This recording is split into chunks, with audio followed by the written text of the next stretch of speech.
I'd like to travel with a guide to romantic places.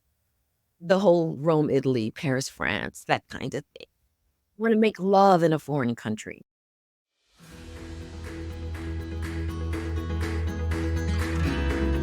Welcome to Behind the Swipe.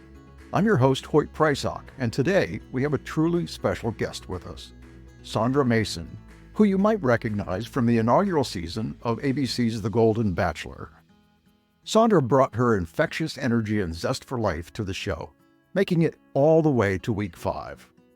But there's so much more to Sandra than just her time on reality TV. In our conversation today, we dive deep into her fascinating backstory, from her adventurous move to Atlanta at the age of 53, to her exciting experiences on various game shows, including a big win on Wheel of Fortune back in 1988. Sandra shares her philosophy of saying, "Why not?" to new opportunities, a mindset that led her to apply for the Golden Bachelor and has guided her through online dating, career changes, and even the improv classes she's taking now. We talk about the importance of stepping outside your comfort zone and how it can lead to unexpected and wonderful experiences, especially later in life. We also touch on themes close to our hearts here at Behind the Swipe: finding love and connection at any age, the support of family and friends, and the joy of being unapologetically yourself. Sandra's story is a testament to the fact that life after 60 can be filled with adventure, romance, and personal growth. So, whether you're navigating the world of online dating or just looking for some inspiration to embrace new experiences, today's episode is sure to resonate with you. Are you ready? Let's dive into my conversation with the incredible Sandra Mason. I am so pleased to be joined here on Behind the Swipe today by Sandra Mason. Sandra, as many of you may know, was a Golden Bachelorette on the recent season of The Golden Bachelor. And you made it through week 5. Is that right, Sandra? I don't remember, but I was there for quite some time. I don't remember if it was 5 or 50. A long time, but it was a good long time. Well, let's go. I want to hear all about that. But, really, I'm most interested, Sandra, because you and I have had an opportunity to kind of get to know each other a little bit over the last couple of months. And I find your story really fascinating. I find you fascinating. And so I want to learn a little bit about your backstory. And then I want to talk about your decision to apply for this role with the Golden Bachelor. So tell me a little bit about Sandra. Like, you're here in Atlanta. Yes, I've been in Atlanta for 23 years now. So that's since I was 53 years old. I'm having a birthday in 2 days, Hoyt. I'm not sure you know that. Oh, happy birthday. Mhm. So 53, you moved here from where? I moved from Washington State. I was living in the Redmond area, and I was there for about 13 years. Had a recent divorce and stayed there for a little while after the divorce. I didn't want to take my child away from her father. But I guess he decided to move somewhere else. And so that was my green light to get the heck out. And I thought, I don't want to move back to California, where I'm from, where I grew up and all. I wanted to try something new and different. I was born in Atlanta, and let me try Atlanta. And I'd heard great things about it. I had friends who had moved here. And so I moved here on faith. And turned out to be a very positive move. And I'm so glad I did. So you're saying you did not have any pre-existing connections to Atlanta? You just, you throw a dart at the map and say, that's where I'm going to go? Almost. Like, again, maybe I didn't say this. I was born here. I'm so sorry. I was born here. My parents moved away from me when I was 1 or 2 or something. And my parents went to Spelman and Morehouse. Of course, that was quite some time ago, obviously. And they did not want to raise their family here in the South 76 years ago. So I can understand why that might be. So that's how I'm here and why I'm here. And fast forward to your question about the Golden Bachelor and why I decided to apply. Well, I'd been single for 30 years and I dated around, had a 5-year relationship, nothing but stuck really. And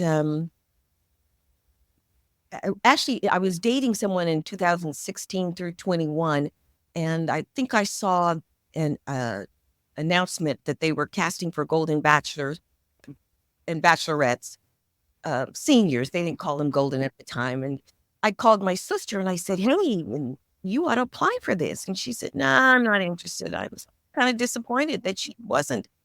But fast forward to 2022, after COVID, they re-advertised this concept, and I thought, well, why not? Why not? I had traditionally dated, nearly online dated, double dated, uh, blind dated, speed dated. So again, why not?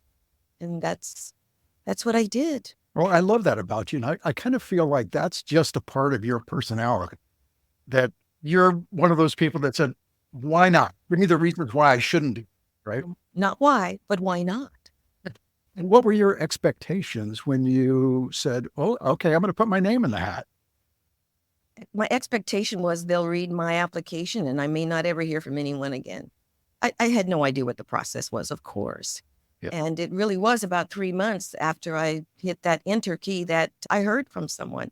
I'd totally forgotten about it, quite frankly. And got a phone call from this young lady, and I almost didn't answer the call. I didn't recognize the phone number. And it turned out I did answer, and we had a great conversation, and it rolled from there. Oh, that's fantastic. So let's bring up another part of your backstory, because yes, you had 15 minutes of fame, well, way more than 15 minutes of fame with the Golden Bachelor series, but it's not your first encounter with that 15 minutes of fame, is it? No, it's not, actually. In 1969, I was on the Bob Eubanks Newlywed Game. Some of your listeners who might remember that. And my husband and I took second place. We won a set of Noritake china, which was a very nice set. And that was fun. Who got that in the divorce? That's what I wanted. Actually, we split it. Yeah, that worked out. And I still have a few pieces to this day. And I've moved a gazillion times, but I still have a few pieces. And then in 1988, I applied for Wheel of Fortune and successfully had a tryout. They called them auditions back then, and I prevailed. I had been a student of that show like you wouldn't believe. I loved the game. Always was a TV game show-aholic as a child, as a teenager, as a young adult. I loved television game shows. So when Wheel of Fortune was advertising, call this 800 number if you would like to be a contestant, I thought, well, again, why not?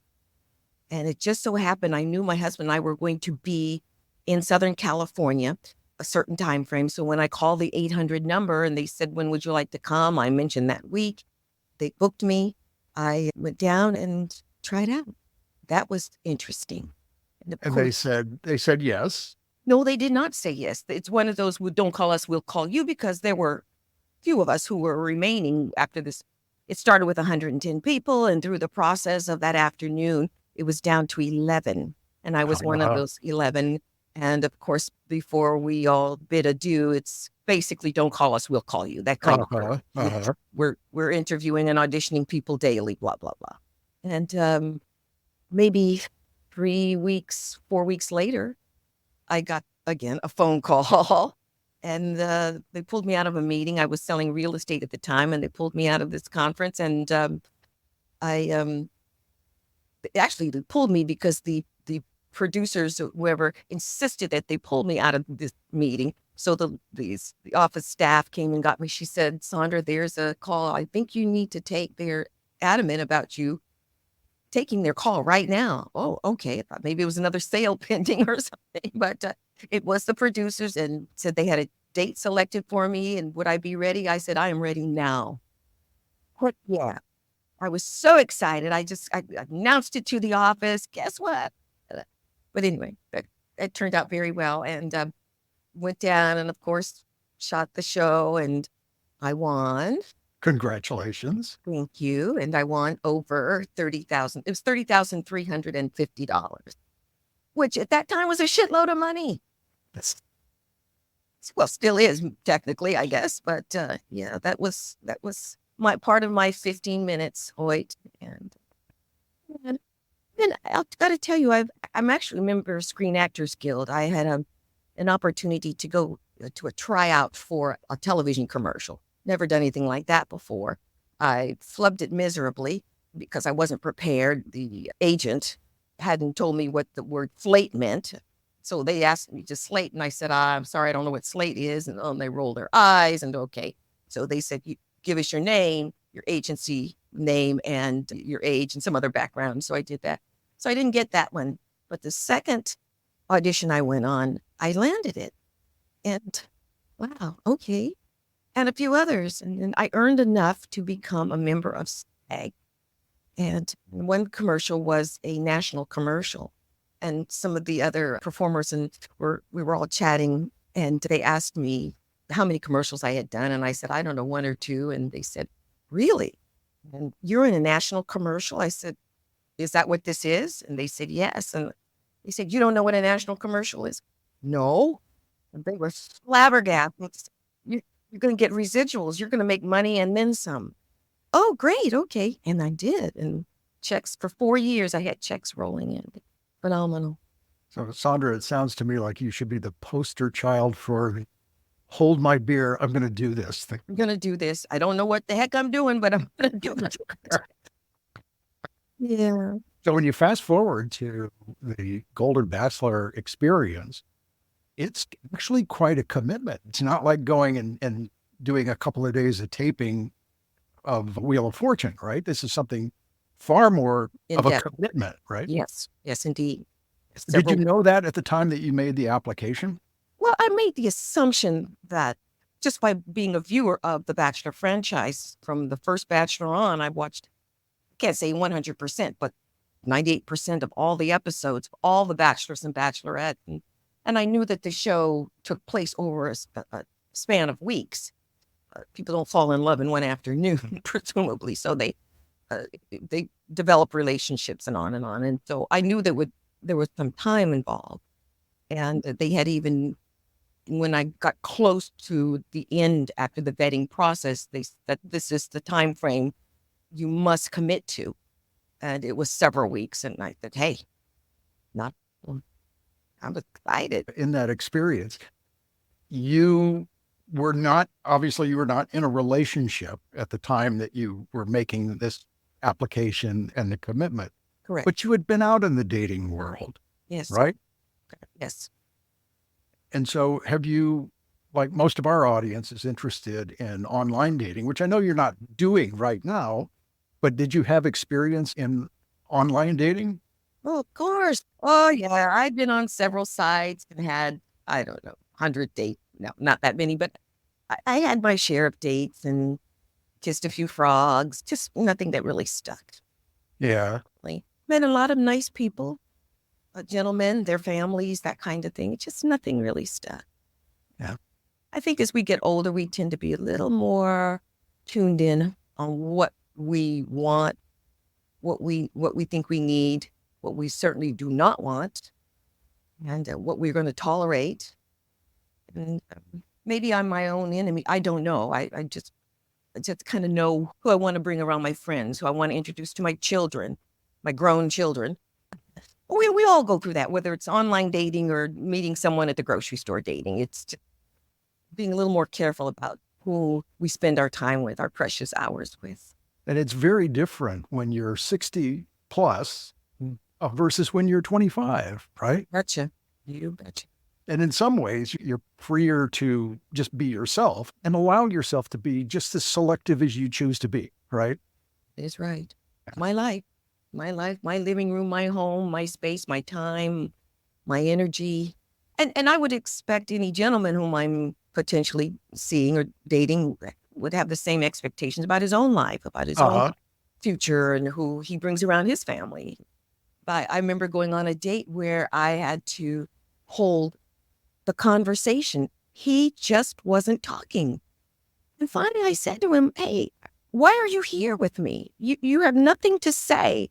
And he said, well, I'm just an observant kind of guy. I said, that's fine. But a conversation takes two people. I feel like I'm interviewing you and I don't want to interview you. I want to sit flat. And he said, oh, well, that's just not who I am. I said, okay. Well, I never saw his ass again. Never had the desire. It didn't make sense to me. I have, we all have those kind of stories, I'm sure. Sure. Oh, that was a waste of dinner, quite frankly. Like you said, you got to kiss a few frogs, right? Yes. And so what I know about you right now is that at your core, you're happy with Sandra. You're happy with who you are and where you are. And there's room for maybe somebody in your life, a romantic partner, but it's not a critical element to your happiness. Is that how you would characterize it? Bingo. Yes. It's not critical because I have a life without a guy. I'd like one. It's not a need. It's a want. It's a like, but it's not gotta have it. And so Yeah. I'm willing just to lay down for anyone. And again, whenever I'm dating a guy and I'm sitting across from him, I look and I think, what do I think my children would see in him? Because at some point, if he's a guy I'm really interested in, I'm going to introduce him to them, my two daughters. And so I know that just thinking about how they would react to this person would be very important. But yeah, I have a great life. I am so blessed. It's amazing. I just keep thinking that something's going to fall and I don't know what, but I have a very good life. Friends, I'm financially stable. I'm healthy. I'm energetic. I have things to do and I don't know. I'm just blessed, Hoyt. Who I doesn't people like you and Katie. Come on. who doesn't want to be Sandra? That's all I'm saying. Oh, you said it. I didn't. Oh gosh. No, I'm quite blessed. So you mentioned your daughters. How important was their support in your choice to put yourself up for the Golden Bachelor? Very important. Actually, when I was filling out the application online, I called my oldest daughter and she actually helped me wordsmith the answers to some of the questions, and which is great. And then she also helped me select some of the photos that was going to accompany my application. And I sent some really kooky doozies out there. I just thought they want more than seeing a gray-haired person with a dog and grandkids and knitting. So I sent some really kooky stuff. And I don't know, maybe that was how I got through the first round of yeses. Who knows? But my oldest daughter helped me. There was another point in time when one of the casting folks asked me to have my daughters each do a video explaining why they thought their mother would be a good candidate for this show. And of course, that same daughter who helped me with the application said, absolutely. And she did a video and we both said, meh, try it again. She did a second one. My youngest daughter, who works in the film industry, said, man, I better not do that because who knows, maybe at some point in time, I'll work with ABC and that might not be a good idea. Oh, Conflict right. of interest, which was fine. I understood. And the casting folks said, that's fine. The one video we got from your daughter was perfect. But you feel like they were 100% supportive of your doing this. Yes, of course they were. They're supportive of me, generally speaking. They know I'm not going to do anything stupid or anything to embarrass them. And I thought I was going to for sure, but there were things I said and did on that show. When I look back, I thought, oh my God, what are my kids going to say? Oh my God. But I did that a lot with, did I really say that? Did I really wear that? Why didn't I say this? Should have, would have, could have, all of that stuff. We ladies tend to look back on ourselves and question. So it's not in Hoyt. They were both very, very proud of me. Very proud. Gave them cred with their friends and colleagues. And so, yeah, I guess I done good. You done good, Mom. Yes. So one of the things that really struck me about the Golden Bachelor was that for so many people, there was this notion that older single people become more invisible to us over time. Yes.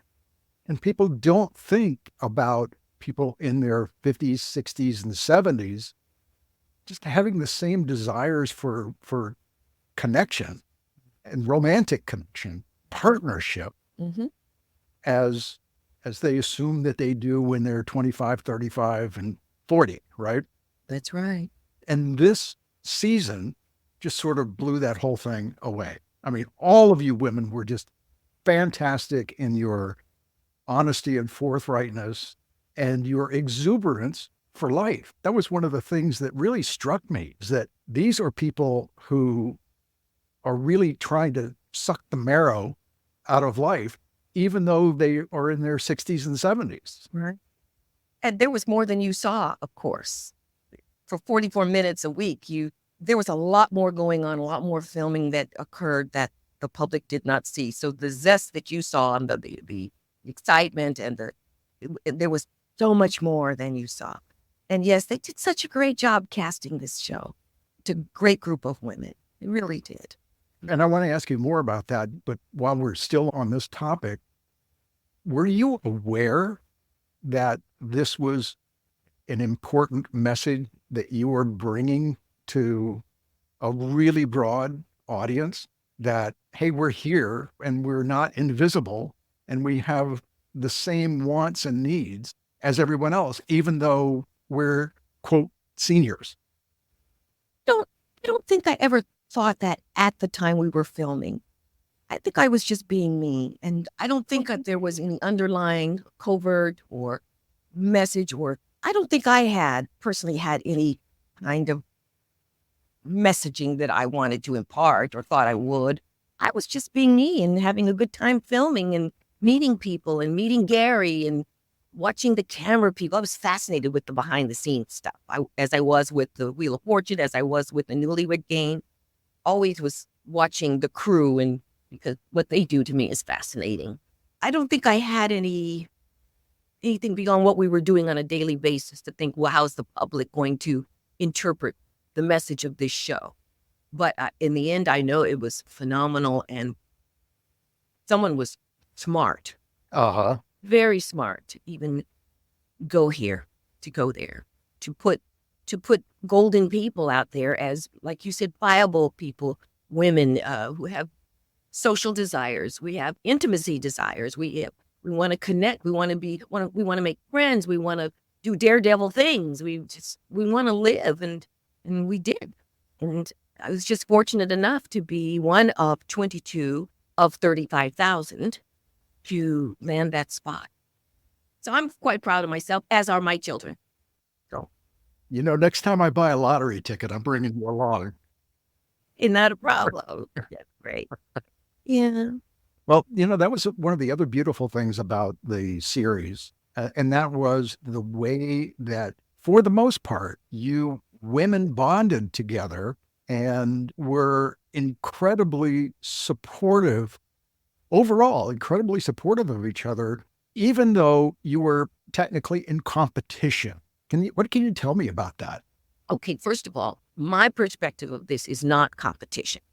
And through the years, as I watched this Bachelor franchise and the word competition came out with the young people all the time, I kept thinking, you guys are competing. You can't compete for a man, or men, you can't compete for a woman. What you're doing is trying to establish a relationship with a particular individual. It's not because you're prettier, smart. There's always someone prettier, smarter, more charming, more viable, more something. You just have to be, there has to be that automatic connection.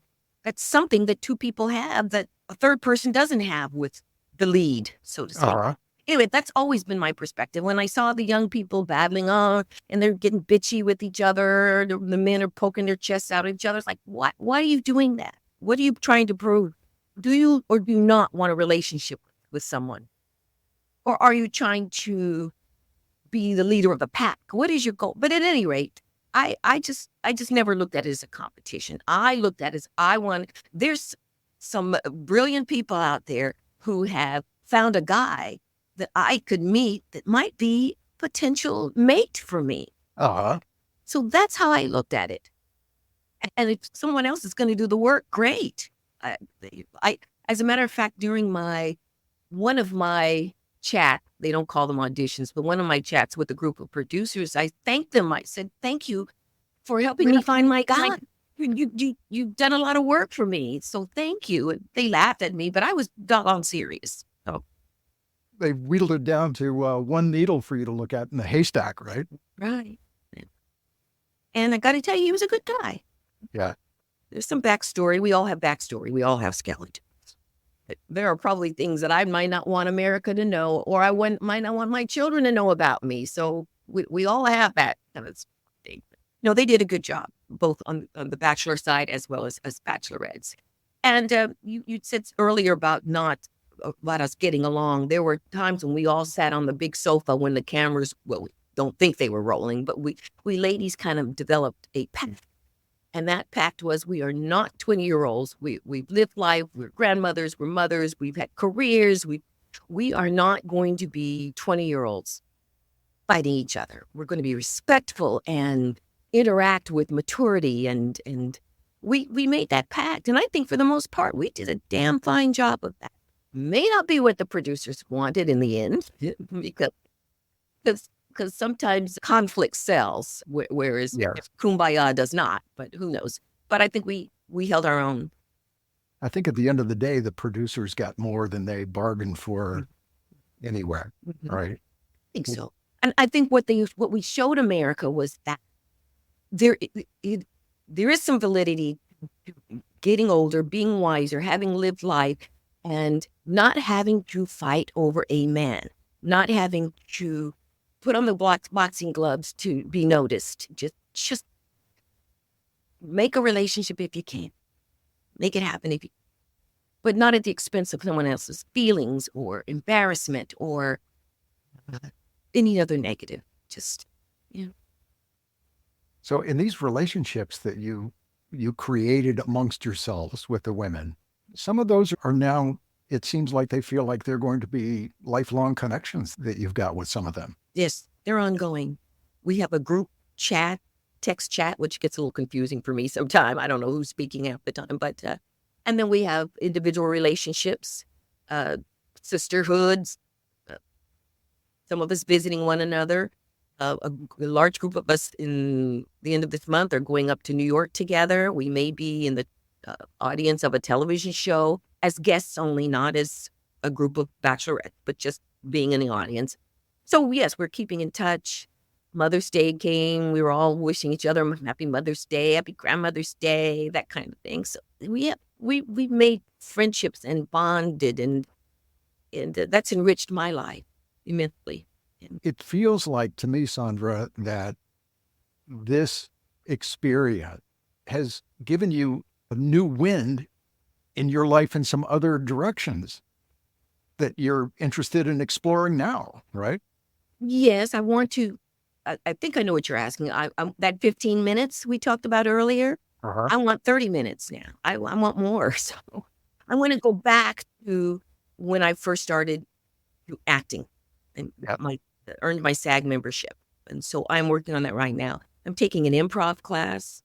So much fun. I'm really stretching myself with that and learning to be a little more interactive and stepping out of my shell, which isn't that thick anyway, but getting out there. Is this one of those improv classes that you go for 10 weeks and then there's a performance at the end kind of thing? They haven't told us there's a performance, but I have a feeling we're going to do that. It's not in class and they're going to put us on stage at some place. They haven't told us.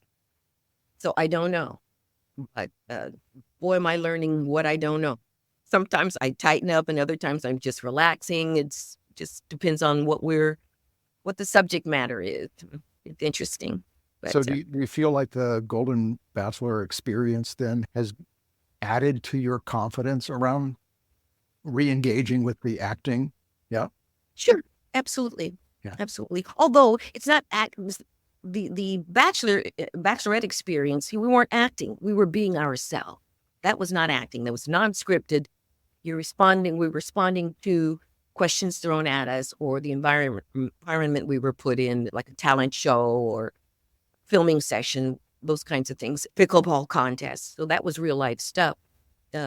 Kind of like the improv. They'll throw out an idea and then we just need to roll with it, come up with quick lines and engage the audience.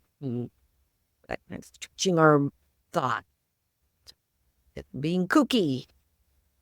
So it really feels like you have just a ton of energy and a ton of zest for life right now. I think I do. But I suspect that you were always like that. Is that is that true? It's quite true. That's Yeah. quite true. I got to say, I think that's with all my castmates. Otherwise, we wouldn't have made that far. We wouldn't have been 35,000 people down to 22. They did their job. Yeah. And I'm sure that was a ton of work. It had to be. They were looking for people with personality, no fear of going out there being themselves. People that I guess they thought America would embrace and be fans of, pick their favorites and that kind of thing. What message would you have for women who think there just isn't much adventure, glamour, or sex left for women after 65? Gosh.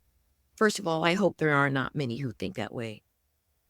That's kind of sad because 65 is, I mean, what is that? Just a Medicare number or something? I was 65 a long time ago and I was still kicking ass. So I just hope there's not a lot of people sitting around thinking that the TV is the only friend they have, that they're out doing things, that they're playing pickleball or whatever their likes are, their hobbies, the bowling, the walking the dog, plural, cooking, baking, I don't know, but doing something, not just sitting home, eating bonbons, gaining weight, thinking, woe is me, that they are on dating sites, that they are traveling, and there's so much life left to live. There really is. You would know that, Hoyt. I do know that. And I feel like if you're not making your life bigger, if you're not stretching, and you used this word a moment ago, which I think is perfect. If you're not stretching yourself, you're letting your life get smaller. And that only goes one way when you start to let it get smaller for you, doesn't it? It does. And that's kind of sad. And it's too doggone bad. Don't do it. Find something to do. Go to exercise classes. I love my exercise classes where everybody looks like me. We're all suffering the same aches and pains, but doggone it, we're there. And it's so important. I don't want to be sitting home on the couch. I don't want the TV to be my only friend. I want to be moving and grooving and having and doing. And I want to jump around on my birthday and then have fun and kick ass somehow or other. Eat So something I'm not supposed to eat. So how important is it then to know that you're getting out of your comfort zone and just doing it anyway, right? I don't even think about it that way. It's just do it. Just do it. As long as it's safe, do something that's safe and legal. Or maybe not. What the hell? If it's safe and legal and it's not going to kill you, do it. Or anyone else, right? I don't think about why or what or who. People are just sitting around. I'm always seeing people out and about. So I try not to stay home. I try to spend my days out and about doing something. Night is for home and resting and regenerating for the next sunlight, and then thinking about what I'm going to do that day. What's on my schedule for that day? Do it. Just do it. So Sandra, what was your career when you were working? My last job, I was the executive assistant to the president of an engineering firm. So I was kind of the gatekeeper / zookeeper some days. So that was fun. Prior to that, I was involved in real estate. Well, I still am a licensee I was in real estate for 12 years. Uh-huh. That was very, very rewarding. And prior to that, I worked at good old what they call Ma Bell. Went through something called divestiture and all that. That was my first working position out of college. I got a job with Ma Bell, and I was a service rep. Pacific Telephone, may I help you? So when you packed your bags and moved to Atlanta, did you have a job when you moved, or you just said, I'm going to go find a job? I moved here on faith, literally moved here on faith. I had some friends who gave me references and said, well, you should go talk to this person and that. And I did. And one of those turned out to be a good deal. And I got a job with Johnny Isaacson. I don't remember. Oh, sure. Isaacson. Yeah. Well, he owned a company called Northside Realty. And I got a job in their corporate office. And so I was there for 6 months. And then it really wasn't paying well enough. So I kept in touch with another gentleman who knew somebody who knew some people, call my people, that kind of thing. And I got the job as the assistant to the president of that firm. I probably still am, very efficient. I have these efficiencies in life about how to organize my paperwork, my projects and processes, and I'm never good at managing people, but I'm good at managing projects. So that was my forte. That's the zookeeper part because I don't know what the hell I was doing with other people, but I was able to just get a lot done for the president, things that he couldn't or wouldn't do, and keep him out of jail and that kind of thing. But so that worked out. And then at 63, I thought there's more to life than this, and he angered me, and I said. I started doing some calculations. I went to HR. I said, tell me what Cobra's about, blah, blah, blah. And I made my move and I retired. And you haven't looked back. I have not looked back. My first hobby after that was finding things and selling them on eBay. And that transitioned to where I am now and have been for 10 years. And that's a store in Chamblee, Georgia. I'm going to plug them. It's called Simple Finds, Finds. I rent space there, put things on the shelf. I leave. They staff the store. Things sell. I make money without having to stay there. And it's a great place to shop. It's phenomenal shopping. Anything from mid-century to vintage to antiques, contemporary, phenomenal gift shopping, items for the home, often items for your office.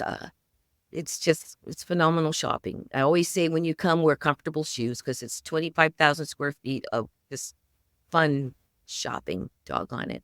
And I have a space there. So remind people where that is for their next trip to Atlanta. Yes, it's Chamblee, Georgia, Chamblee. And it's called Simple Finds, Finds.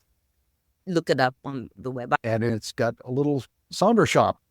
Got a little Sandra shop and 129 other little Sandra shops. Not little, but we're all different sizes and shapes, but phenomenal shopping. And again, that's another family I have there. We dealers or vendors are, we embrace one another. We help one another with sales, and it's fun. It energizes me every day because I get to go shopping for the store, and then I price, research. Sometimes I have to buy something, I zhuzh it up and make it a little more marketable. Fun. Comfort, it's avoiding a conflict. I think Miss Patterson, one of your previous guests, talked about comfort over conflict. And I thought about that terminology. I thought, yeah, that's where I am at Simple Finds. It's comfort there. Yeah. Conflict. And at this stage of life, who needs any of that conflict crap? I don't. Right. Yeah. Right. So, but anyway. All right. So what else? So you're only 75 and you've had a fantastic life already. Right. So what are the next 30 years? Right. That's not 30 years. I'm standing erect, standing up tall. I just keep on keeping on. Hopefully in short order, I'll have a partner in life. That would be nice. That's still on my list of what I'd like. But I just want to stay active and stay at the store, travel, move and groove like I have, and meet great people like you and Katie. If I can get to be on some future episode of Bachelor franchise, I'd love that. If they call me, I'll come. So what else is, so I know you've got improv and you've got the possibility of a romantic relationship out there. What else is on Sandra's bucket list? Well, those things I just mentioned. I do want to travel. I want to travel with a guy, though. I'm not crazy about going with a group of women. Traveling, that's a lot of logistics and negotiations, but I'd like to travel with a guy to romantic places. The whole Rome, Italy, Paris, France, that kind of thing. I want to make love in a foreign country. So I guess that's considered bucket list. I never sat and thought, what do I want to do before I die? I've never been one of those say, I want this, this, and this. I've not gone through that exercise.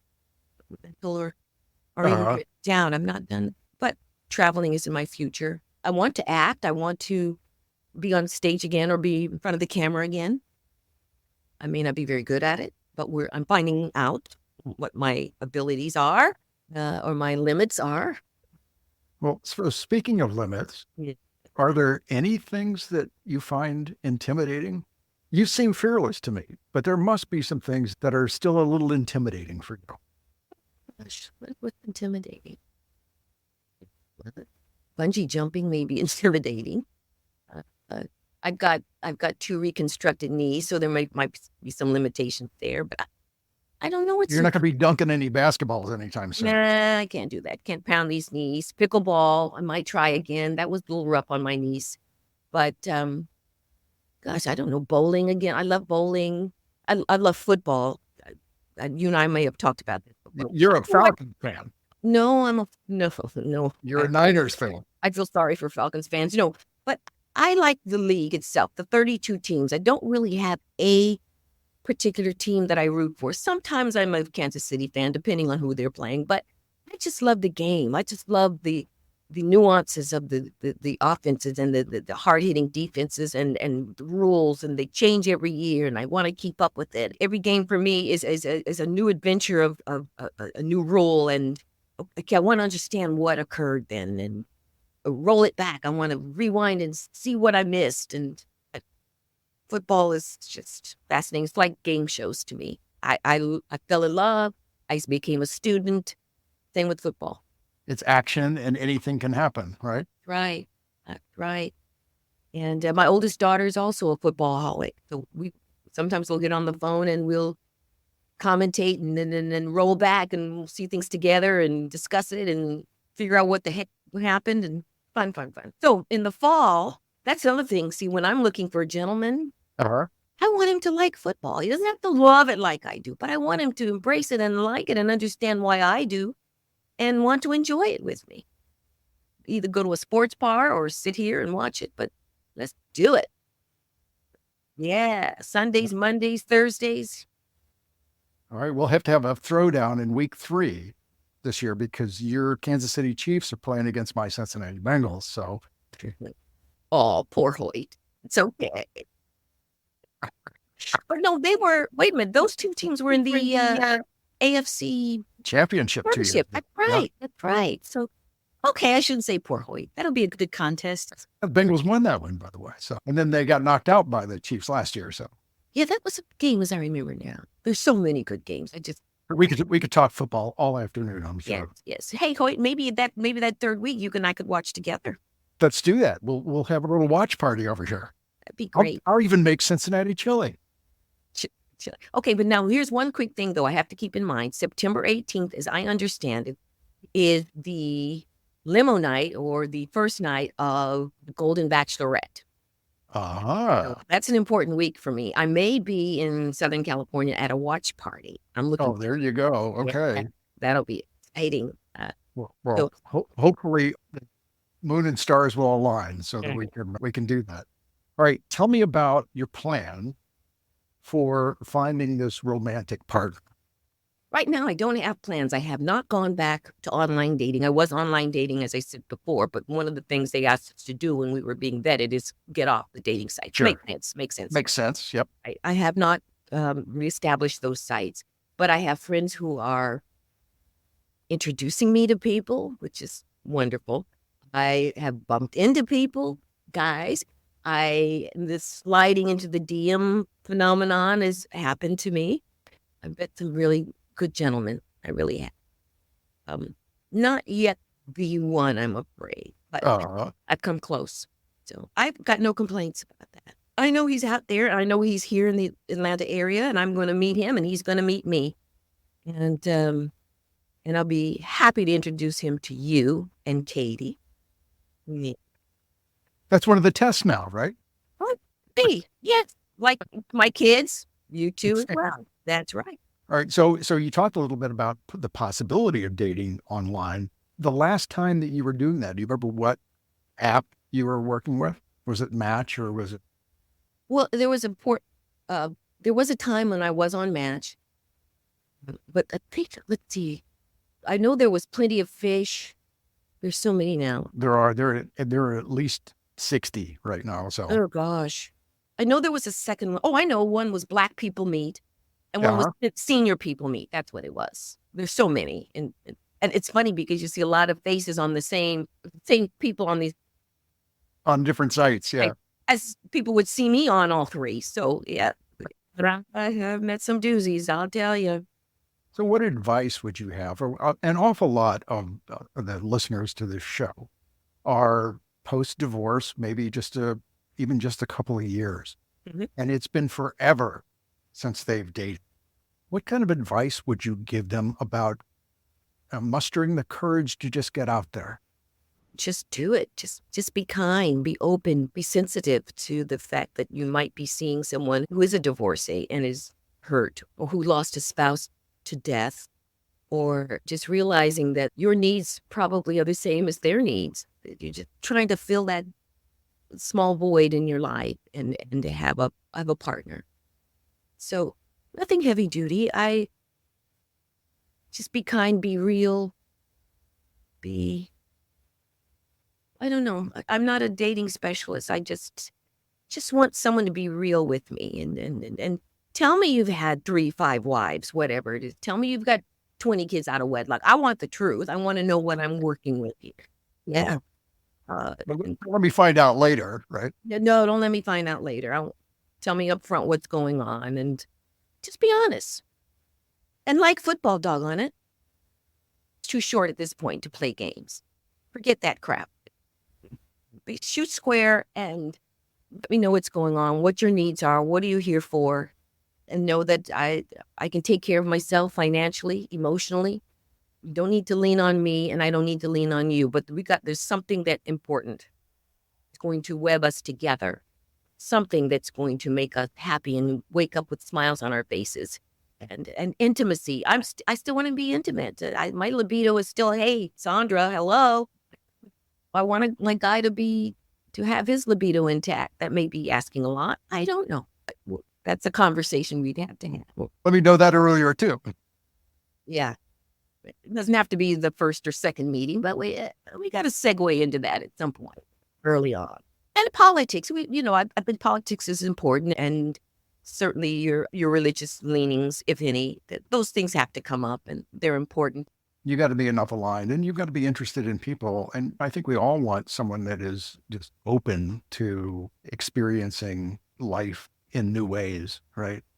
You've really demonstrated that really throughout your life. And I think it's going to be inspirational for people. So look, Sandra, I really appreciate you being on today, because I think people are going to take away some really important messages from that. Thank you, Hoy. That's very sweet of you. Very sweet. Hey, tell people how they can follow you on Instagram and anywhere else that makes sense. Okay. I'm on Instagram. My handle, is that what they call it? My handle is Sandra the Joy, SandraTheJoy. My middle name is Joy. My mom always called her Sandra my Joy, so it just made sense to call myself Sandra the Joy. And then I'm on Facebook, but you can find me Sandra Mason. I think that's how you find someone on Facebook. I also have a TikTok account. For the life of me, I don't know how I got there. I don't know what my password is. I don't know how to get off. But I found out I have followers somehow. So I'm not posting on there as far as I know. But I know somehow Facebook and Instagram merge, and I can post something on Instagram. And the next thing I know, it's on Facebook. So somebody said it's in your settings. I said, okay, well, I got to learn. I got to figure this out. But well, Sandra, your mother was right. You are joy. And I've thoroughly enjoyed our conversation today. Thank you so much for being on Behind the Swipe. Thank you, Hoyt. You're very, very welcome. Behind the Swipe. I love that title, by the way. Thank you. Great. And we've got a football date coming up. Yes, we do, doggone it. And if Katie doesn't want to watch football, she has to go to another room. We had a delightful time today with Sandra Mason from the Golden Bachelor. Her energy and stories are truly inspiring. Sandra's adventurous move to Atlanta, her bold decision to join the Golden Bachelor, and her why not attitude show us that stepping out of our comfort zones can lead to amazing adventures. Her openness to new experiences and zest for life remind us that it's never too late to pursue our dreams and passions. Her candid reflections on dating and relationships have given us valuable insights into finding love later in life. Sandra's message of staying true to ourselves and being active and engaged is something we can all take to heart. And now on a lighter note, I can't let this episode end without a little friendly trash talk. Come September 15th, my Cincinnati Bengals are traveling to Arrowhead Stadium to face Sandra's Kansas City Chiefs. Sandra, you bring the barbecue. I'll bring the Skyline Chili, and together we'll witness Joe Cool and the Boys in Stripes school Patrick Mahomes and the Chiefs. Thanks again to Sandra for sharing her story. And to all our listeners, thank you for tuning in. I'm your host, Hoyt Prysock. Until next time, swipe fearlessly.